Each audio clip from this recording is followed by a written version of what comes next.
देखा ड्राइवर साहब बतावत हमें ड्राइवर गाड़ी कितना जाने चलावाला। गड़िया तो सब जाने चलावाला, हम जाने चाहे 2 चक्का होके चाहे 4 चक्का होके चाहे 10 टहरा होके।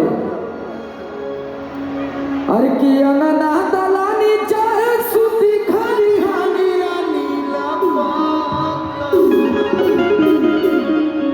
तब चुम्मा ले लूए पत्थर को खोरा चपा चपा चुम्मा ले लूए पत्थर को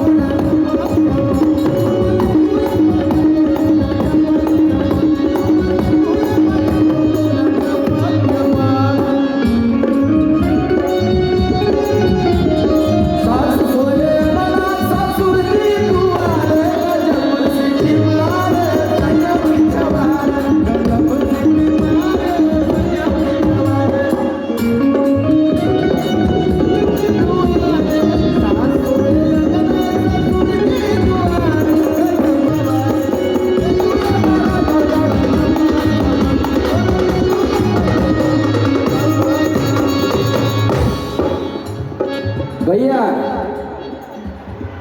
ड्राइवर आइन कहा तारी कि जतने सही बा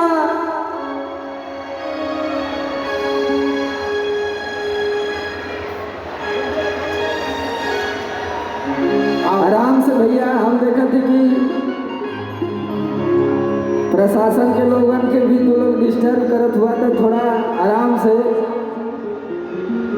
ताकि आनंद ला प्यार मोहब्बत से।